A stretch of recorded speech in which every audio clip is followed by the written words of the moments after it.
for having me. All right. Well, good morning. We are now joined from Raleigh, North Carolina by Zakiya Wiggins, one of less than 400 Black female architects in the United States. So she is doing some amazing things there in North Carolina. And I've got a room full here with me at Velma Jackson High School, and we're recording this for our friends at Rosa Scott Ridgeland High School and Germantown High School, as well as our YouTube channel. And we are all talking about the architecture and construction career cluster. And we've had a chance to look at your website and some of your videos and some of the things that you've done. And I think it's important. And before we get into what all you do and seeing all the multiple skills of not only construction and engineering and art and computer skills that goes into being an architect, we'd love to hear about your background and how you got into this, going from North Carolina State to Morgan State in Baltimore, and Sure. how you get to where you are today. All right. And let's see, how long do we have today? I want to make sure I'm efficient.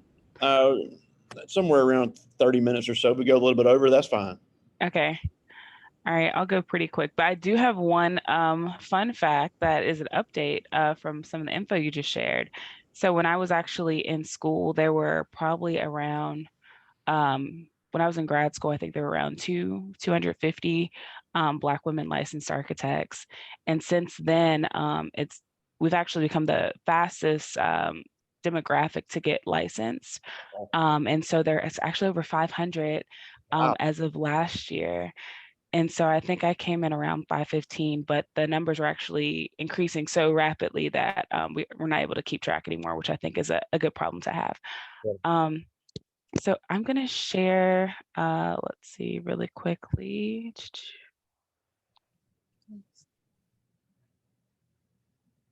And just go through some of my background. Oh, that'd be awesome. All right, can you see my screen? I can. All right, so as you've said, I'm Zakiya Wiggins. I'm a licensed architect in the state of North Carolina. And what that kind of means is that I attended school for 5 to 6 years. You can get a bachelor's of architecture or a master's of architecture degree in order to get licensed in most states. And work experience about 3 years or 3,740 hours to complete your NCARB architect experience, and then take 6 exams. And then you are a licensed architect in North Carolina. So I attended North Carolina State University for my undergraduate degree. And this is one of my favorite projects from that time. This is a museum. Wow. And we abstracted a piece of artwork to create our landscape from. And so some of the shadows and shades became more the deeper areas of the landscape, and some of the lighter areas that were more white or light gray became the upper surfaces. That was awesome. This is another project. NC State originally was an agricultural school. It's still a big agricultural school along with engineering.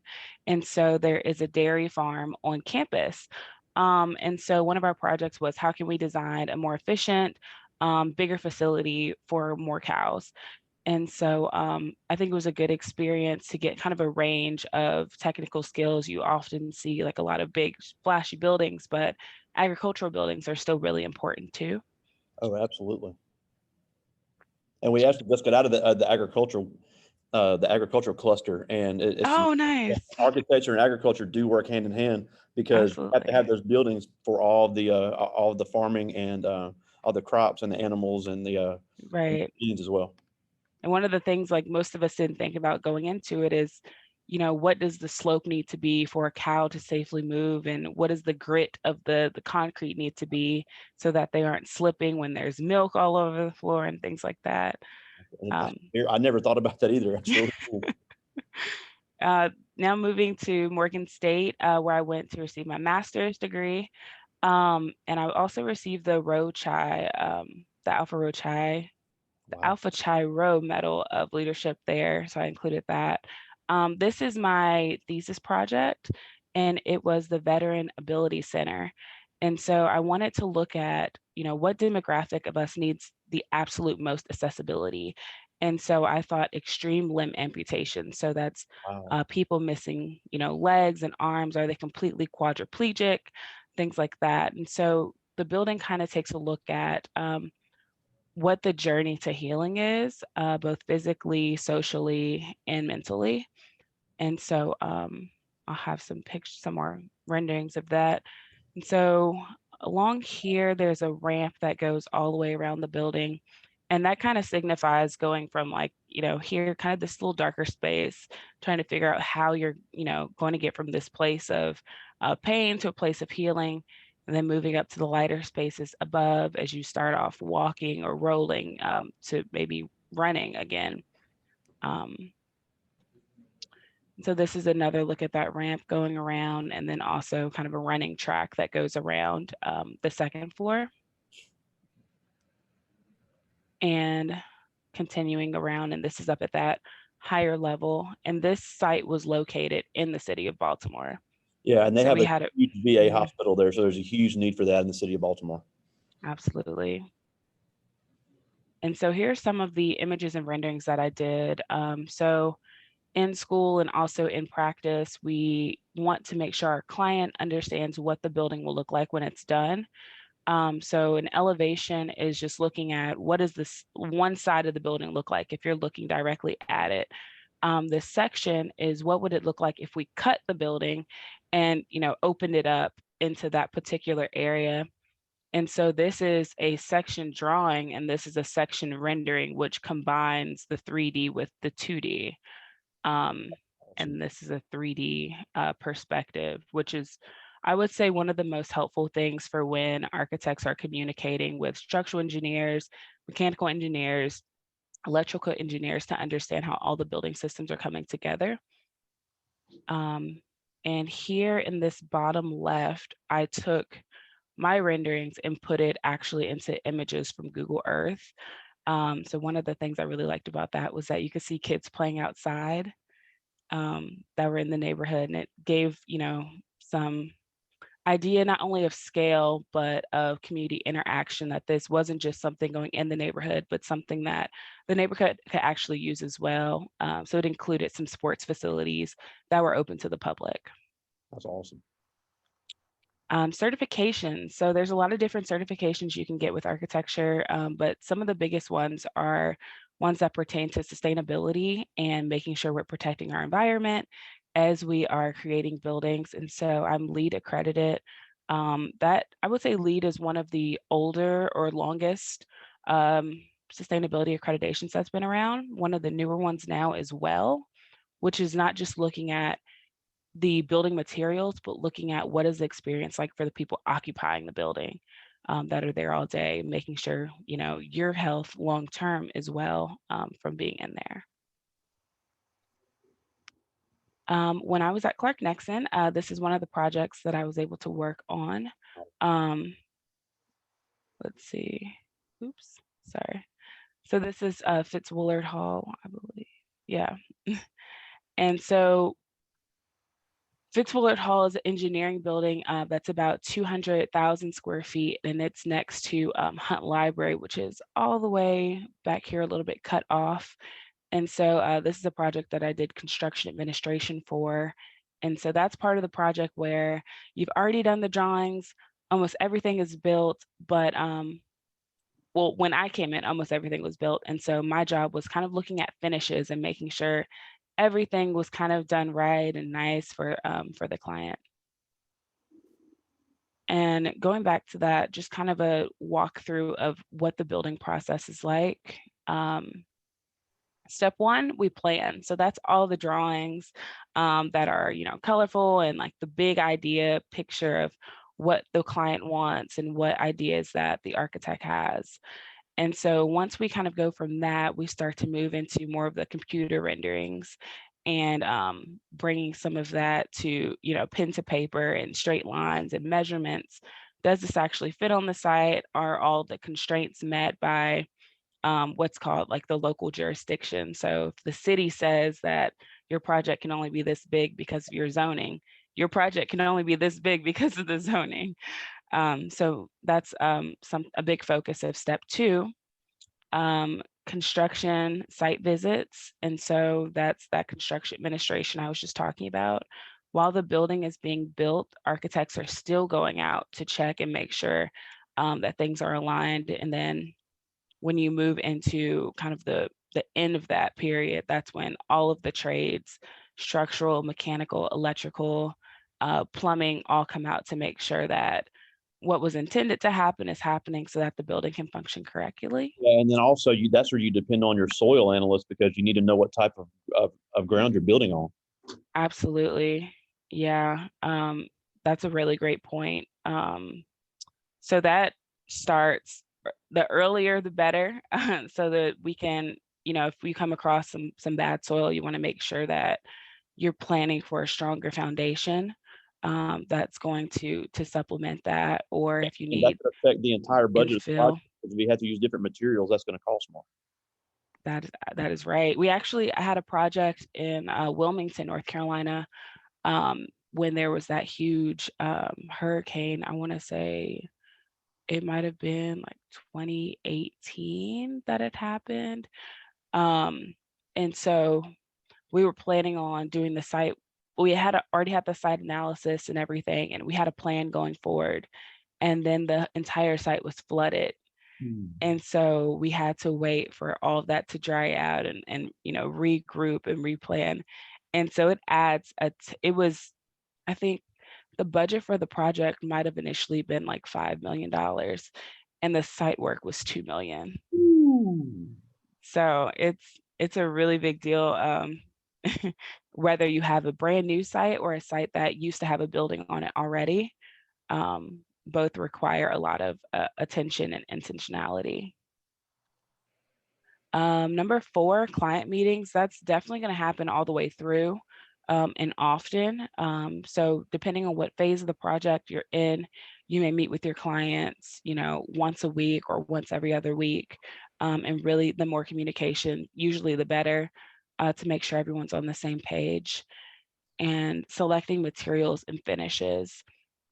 So when you're starting off, the biggest materials you're selecting is what are the building systems. So is the outside brick, or is it metal panel? Is it something else? And then when you go from that to what is the structural system, concrete, steel, and then you get to what are the inside finished materials? Is the floor wood, or is it concrete? Is it carpet? And that's constant decisions that are being made that also impact the budget. So I talked a little bit about construction administration. Here's some pictures just being on site while that's taking place. And this building is the Alamance Biotechnology Center of Excellence, which is at Alamance Community College here in North Carolina. And this was also a project done at Clark Nexon, and it's currently under construction. So it's about 30,000 square feet, and it's on a campus that does a lot of research. And so most of the spaces in here are labs and classroom spaces, and some office buildings, some office space. So the idea for this project was that it would be a billboard.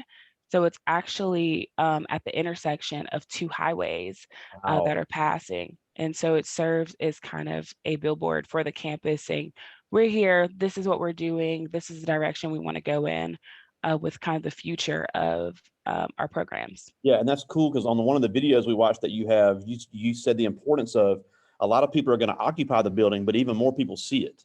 So being able to be knowing that people are going to experience both aesthetically and internally is such a huge deal. Absolutely.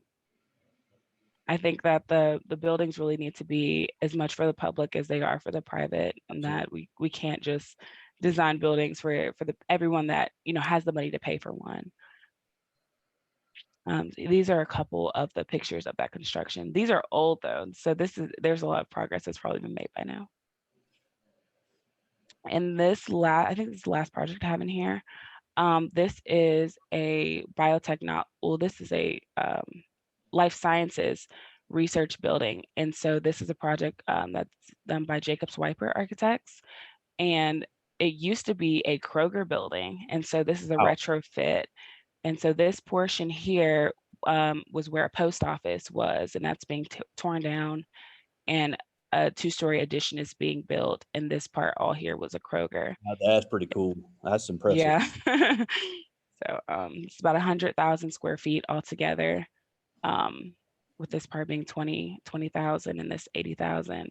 And so as we move on, we can't just forget about buildings that we, aren't using anymore. And I think this project was really important way to see that. So every college has different requirements. I'm familiar with NC State and Morgan State requirements, but I don't know the Morgan State undergrad requirements since I was there for grad school. But in general, there's an application fee. You have an official transcript from high school. You may have letters of reference that are required. And for most architecture programs, you do have a portfolio requirement. These are not my images, but I will say for my portfolio, I had a mix of photography and painting and drawing. So you're not expected to have a whole bunch of architecture in your portfolio. They just want to see that you're creative and that you're able to think about things in different ways and experiment with different materials. And so I would say that's the biggest takeaway from some of the portfolio requirements. I know in Mississippi, at Mississippi State School of Architecture, they would have the similar requirements. And also in Mississippi, they have grants to qualify to waive the application fee if you meet a certain income requirement. And also, and Mississippi does a great job with community colleges because Hines Community College, Holmes Community College here in the area have an agreement with Mississippi State, and they have the associates of drafting. So they will be able to do drafting as a community college student that could then transfer over to Mississippi State and go straight into the Mississippi State architecture program. And I think that Morgan State has a similar program with ACC up there. I believe it's ACC or AAC, but yeah, so students will come in. I think it's a 3+2 program, and so you can do 3 years of undergrad and 2 years of master's if you come in like with that associates. And so I think we saw a lot of strong students coming out of that program, and it's also a great way to make your education more cost effective. Absolutely. A couple of things I'm involved in are Diversify Architecture, which is a nonprofit that is interested in diversifying the profession of architecture. And so it started here in North Carolina, but we've had DA clubs in schools all the way from Atlanta up to Boston, Massachusetts, last school year, and we're expanding to more schools this year. And the DA Camps is a portion of the website in which programs that we find out about all over the country are posted, just so it can be a resource for people to get more information. And then I'll add that I'm also involved in Project Pipeline, which is listed up there as one of the DA camps. And that's also, it's through NC NOMA and through NOMA National. So each state or local chapter may or may not have a camp, but it's something that has been going on for, I think, just a little bit over a decade. And here in North Carolina, we've had the camp for the past 4 years and seen about, I'd say around 200 students come through. I'd love to see if we had this in Mississippi. I'll definitely do some research on that and get the info out to all of our teachers. Yeah. And yeah, this is just a little bit more about that. The regional online camp was one that was about 100, and it was with a few different states combined. So I think the Mississippi one would be a part of this Central South region. Cool. Yeah, and that, ready for questions. Well, and that was great. That was some really cool projects you've done. But for anybody that's watching now and watching later, I think it's important to realize that with an architect, there are so many skills that are involved. You have your art skills, you have your construction skills, your engineering, and some agricultural as well. But then you also have your customer skills, because you can have the best idea in the world and the best design in the world, but you have to be able to pitch it to customers, and you have to be able to communicate with clients, because somebody that's ordering this project is not an expert in construction. So you have to explain to them what's being done. You have to explain the budgets, and that communication skill is just very invaluable. On top of all the technology skills and all these computer programs you're running. That's very true. The ability to communicate. We learn a lot of jargon, which is just architect talk, in undergrad and while you're in school, and you have to realize when you come out into the profession that you really have to leave that in the office if you want to have clear communication with your clients. Now, what are some of the different programs you've learned since you've gotten into this field? Okay. I would say one that people thought would always phase out is AutoCAD, but AutoCAD is still used very much today, mostly by the engineering disciplines. But in order to coordinate, architects still need to know AutoCAD. The biggest one is Revit. We do our construction documents in Revit. And so Revit is a 3D BIM software that allows us to draw the two-dimensional drawings and our 3D renderings at the same time. And so most the best case scenario is that we're working with engineers that are also using Revit, so that if we're, putting something on our ceiling, we're seeing their lights, we're seeing their ductwork, and everything can be coordinated all the way through. Other software that I don't really use as much, but I know other people do, is Rhino and SketchUp. And so Rhino and SketchUp kind of do some of the similar things. SketchUp is, I would say, more accessible, quick to use for easy things, and Rhino requires a little more background knowledge on that software in order to jump in and create things, but it's also helps you create really malleable and quick sketches of buildings. Yeah, we actually use a little SketchUp in our engineering programs here in Madison County. So it's a, Okay. and they all have it for free on their Mhm. MacBook. So it's really cool. They get some experience with that. Now, before I get to the students' questions, and we did talk about this, I would love to hear, even if somebody's not interested in engineering, to hear about your college experience, because you're originally from Cary, North Carolina, and a good Yes. friend of mine is actually on the Cary Police Department. So that's really Oh, cool okay. how the world is.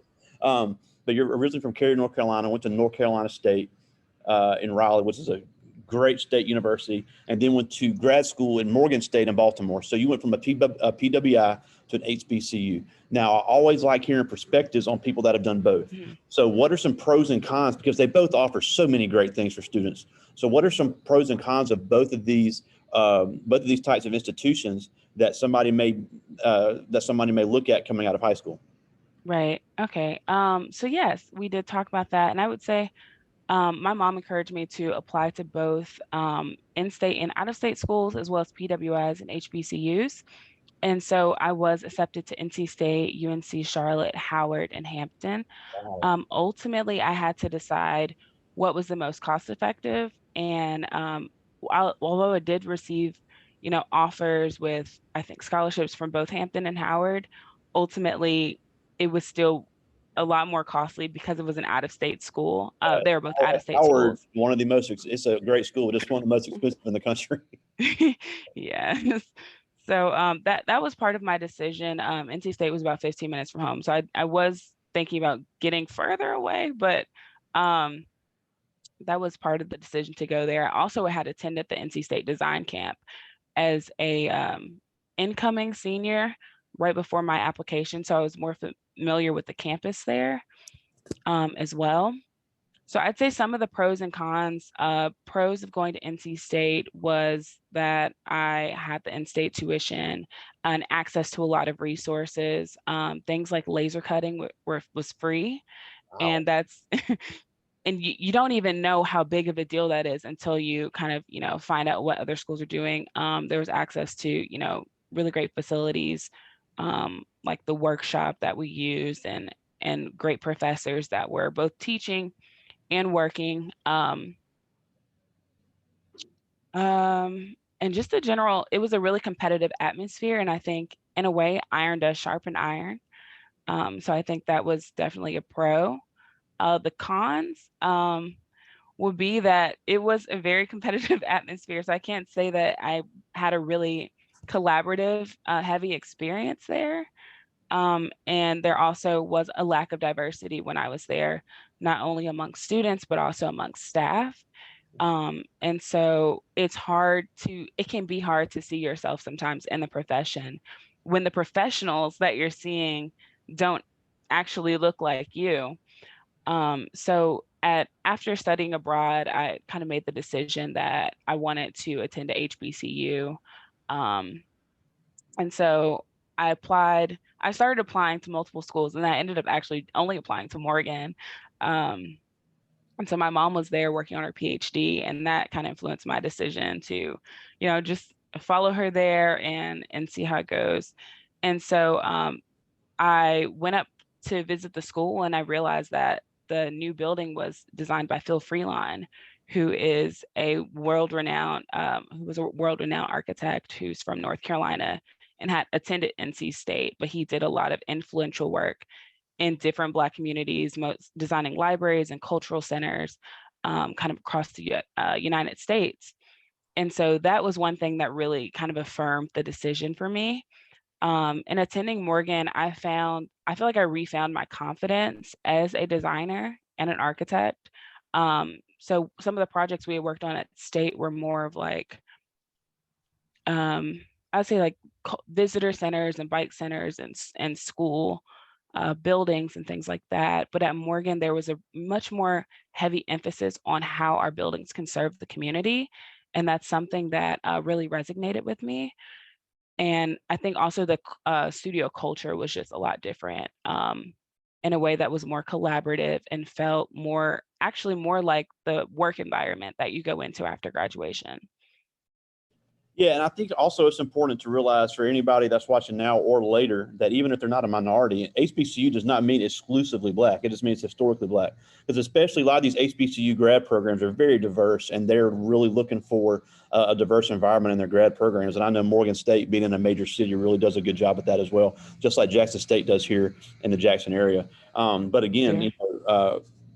It's always good to really mix up that educational experience from two great universities. But I do have just a few students' questions, and these are all ninth graders, and these are some really good ones. But this first one is Gradambian Smith. I always mispronounce his name. What do you personally like most about being in this career? Oh, I love seeing the buildings get built and come to life. We it can be years from the time you start talking to the client about what they imagine to the point that the doors open for the first time. And it's really gratifying to see that you've created this really a part of history.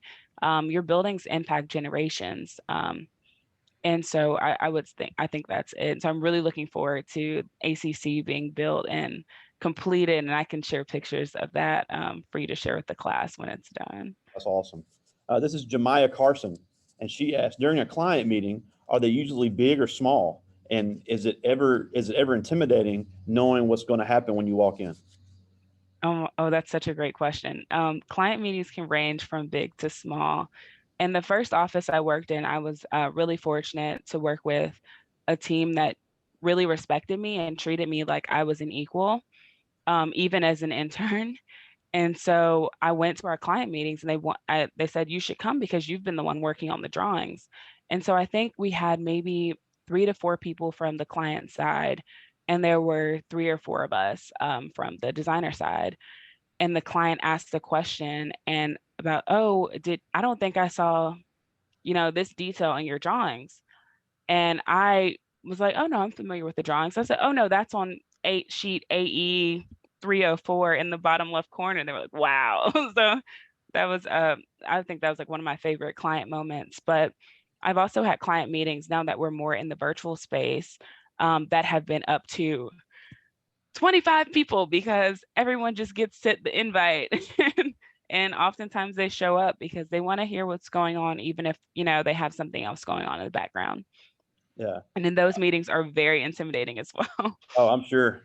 This is Quinija Walker. She's one of our cheerleaders, and she asked, when you were a little girl, were you always interested in becoming an architect? I didn't even know about architecture, which is why I love that I'm here today. I knew that I loved drawing. I knew that I loved art. And so I had actually discovered architecture in ninth grade. And that's when I started to just take more art classes since my school didn't have any drafting classes. I felt like that was the easiest way for me to kind of develop that until I found out more about what other opportunities there were, like camps that existed. That's awesome. This is Kaylee Lucken, and she's also one of our cheerleaders. And she asked, when you got into this career, did you feel you would be viewed differently by others that were in the same career? So I'll say when I actually started school, I had no idea that the field wasn't diverse because I grew up in Cary and I lived in an area that wasn't diverse. So I was like, oh, okay, it's just like there, I guess. Like I'm just once I get out of here, like I'll see all the black architects, I guess. But in grad schools when I kind of had the realization, but I didn't view it any differently than I would say my NC State experience is what kind of made me feel like the pressure of, oh, I'm representing my entire race with every single project, and that was a little heavy. And so going back to pros and cons of that experience, going to Morgan, I felt like I could just design, and that was the difference for me. Yeah, I mean, and it's not an opinion. You know, for years it was a proven fact that the majority of architects were white males. Right. So, I mean, and so even for women that were not minorities, it was a tough field to get into. So it's just good to see it Mhm. diverse because you need diversity in every field, no matter what it is. This is Mhm. London Light. She's one of our great band members, and she asked, "How do you push through that? How do you push through that discrimination you may have faced?" Mhm. I asked, oh, I can't think of her name right now, but I asked a really well-known architect that is practicing at an international firm. I saw her at a conference, and I said, "How do you know when someone is treating you differently for being either a woman or for being black or being a black woman versus just that's just their personality?" And she said, "Just watch how they talk to other people."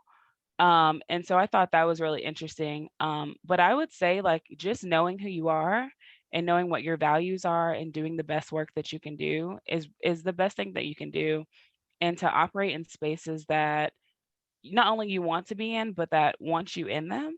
And that's where you'll thrive. Oh, absolutely. This is Deadriana Sly, and she asked, "What do you think was the most? What do you think did? I can't talk. What do you think was what you did to? What was the most important thing you did to make it where you are now?" The most important thing that I did was to set aggressive goals for myself and deadlines Absolutely. that and then hit them, because when you do, that proves that you're about what you said you were. And so when I first started working, in job interviews, they ask you that that question like, where do you see yourself in 1 year? Where do you see yourself in 3 to 5 years? And so I said, in 3 to 5 years, I see myself as a licensed architect and developing a specialty in an area. And so that became my goal. And so while I said 3 to 5 years, I wanted to be licensed, internally, I said I wanted to take all of my exams in 1 year. And I didn't, but I hit that 2.5 year mark. So within 3.5 years of working, I was licensed. That's awesome. I just got one more from the students. This is Aiden Owens, and he asked, "How has being an architect made the biggest impact on your community?" Oh, I think that okay, so in architecture school, you learn like probably going into architecture, a lot of people, if they don't have a lot of exposure, think that, oh, it's just about the building. But it's not just about the building, it's about the sidewalk, it's about the open space. And so I think it made me think about urban planning differently and how cities are laid out, how whole entire blocks are laid out, and why they are the way that they are. And so it gives you more of a broad understanding of the world around you, and it allows you to make the decision of how you can best impact back. That's awesome. All right. Well, we're almost out of time, and we thank you so much for joining us. But I just got one more question before we go. Um, you said in one of your videos that there is a need for millennial architects. So, for any of the young people that are watching now or going to watch later, minorities, not minorities, male, female, why does this field need more young people like you and other young millennials to get into this field to start changing the community? Absolutely. So we've seen the impact of technology change over the last 10 years, and we know that technology is only going to increase more and more and more.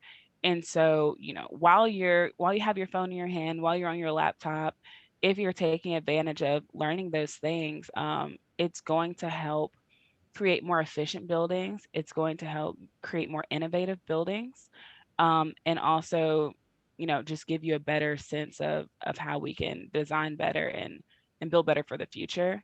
And so I think younger generations being so tech minded is really an asset that we can capitalize on more. Absolutely. Well, again, thank you so much for doing this, and thank you for joining us. I know you got a really busy schedule, but again, Zakiya Wiggins, Raleigh, North Carolina, one of the best up-and-coming female architects in the United Thank States. you. Really cool designs there. Thank you so much. I'll talk to you soon, my friend. All right. Thanks. Bye, y'all. See ya.